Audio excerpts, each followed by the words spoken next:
Warahmatullahi wabarakatuh.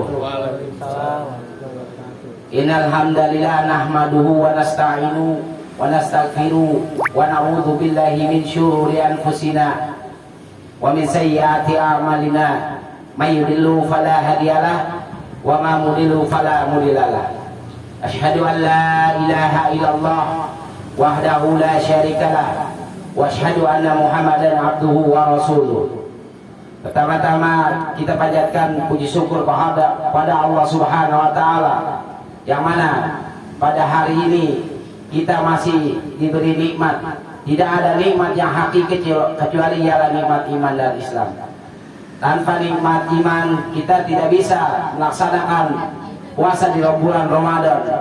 Tanpa iman kita tidak bisa melaksanakan qiyamul lail atau mendengarkan ceramah-ceramah yang disampaikan oleh para ustadz atau ulama-ulama.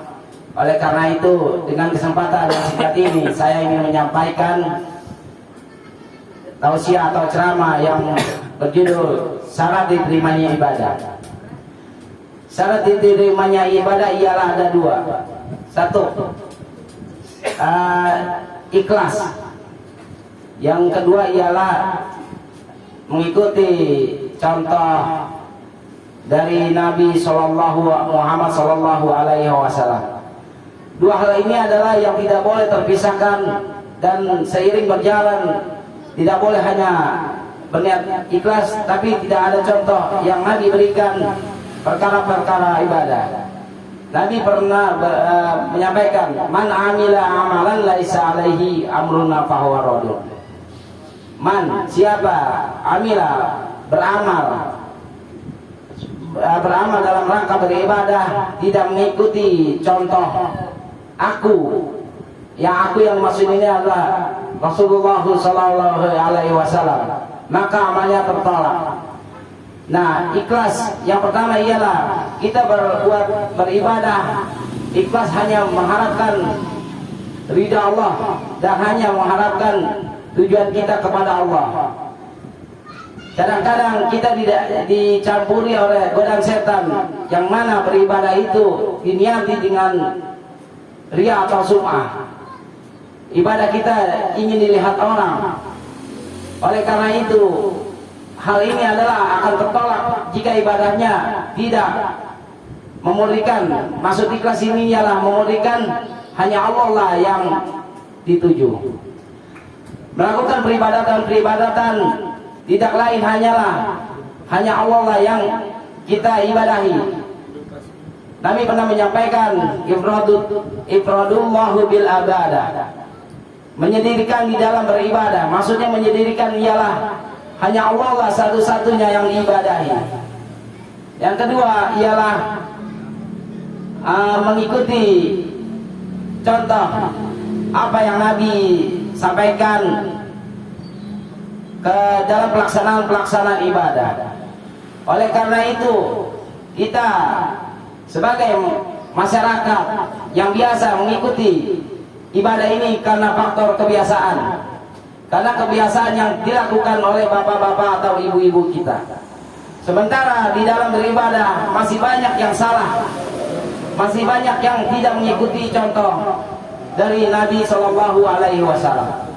Oleh karena itu, dalam perkara ibadah ini jangan sekali-kali melakukannya tidak mengikuti contoh dari Nabi, maka perkara yang ibadah itu akan tertolak dan menjadi sia-sia. Oleh karena itu, kita sebagai umat Islam ada hadis yang menjelaskan talabul ilmi faridatun ala kulli muslim. Talabul ilmi, menuntut ilmu adalah wajib bagi setiap muslim, baik muslim laki-laki ataupun muslim perempuan. Oleh karena itu, menuntut ilmu ini bukan perkara hal yang gampang, dengan butuh keimanan. Dan kita sebagai umat muslim diwajibkan untuk menuntut ilmu, karena hadisnya ialah talabul ilmi faridatun ala kulli muslim. Ketika ada kulli muslim adalah wajib bagi setiap muslim. Ada hadis pun yang menjelaskan talabul ilmi faridatun Walau ilmi, walau kala bisinallah, tuntutlah ilmu ke negeri Cina.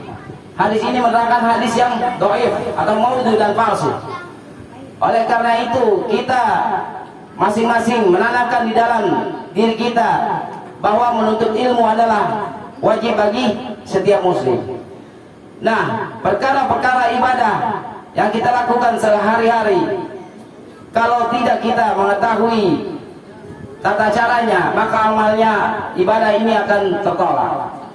Nah, selaku itu kami sebagai pemuda Islam Kampung Bali mengadakan kajian setiap seminggu 4 kali, Senin, Selasa, Senin kajian tauhid, Selasa kajian,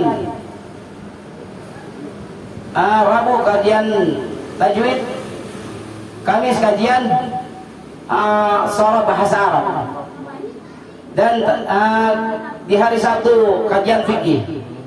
Kajian fikih ini adalah menerangkan perkara hukum-hukum beribadah.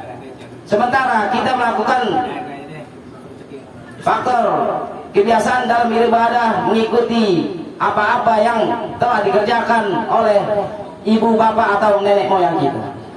Sementara ketika Nabi Aisyah ditanya bagaimana ya Aisyah sholat malam Rasulullah, Aisyah menjelaskan qiyamul lail yang dilaksanakan adalah tidak lebih dari 11 rakaat.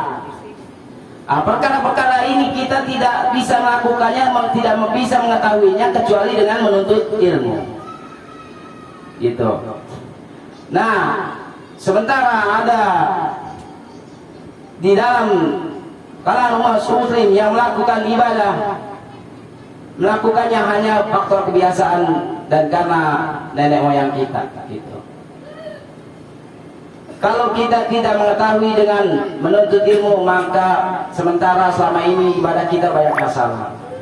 Dengan itu syarat ibadah adalah dua. Dua hal ini tidak boleh terpisahkan. Dua ini adalah perkara ikhlas dan perkara ittiba' ala sunnah, mengikuti contoh Nabi. Ya kan? Contohnya, ibarat kita melaksanakan sholat, solu kama ra'aitumuni usolli. Sholatlah sebagaimana melihat aku sholat.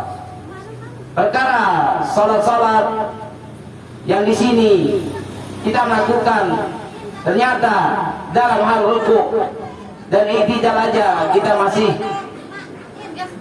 melakukannya tanpa contoh Nabi dan Rasulnya. Contohnya, Nabi menjelaskan apabila kamu ruku, maka rukulah seperti orang yang apabila ruku ditaruhnya di atas wajan atau bejana, maka bejana itu tidak akan jatuh. Hal ini hal perkara mustahil dalam beribadah kalau kita tidak mengetahui dengan majelis ilmu hal-hal yang mustahil. Jadi kuncinya ibadah ialah pertama ikhlas dan dua mengikuti apa yang Nabi perintahkan. Dua hal ini tidak boleh terpisahkan. Hanya ikhlas saja dan tidak mengikuti contohnya tidak diterima oleh Allah Subhanahu wa taala. Dan mengikuti contoh apa yang diajarkan Nabi dalam perkara ibadah tapi tidak ikhlas, niat sholatnya, niat sedekahnya, niat puasanya hanya mau dilihat oleh orang, maka perbuatan itu adalah perbuatan yang sia-sia kita melakukannya.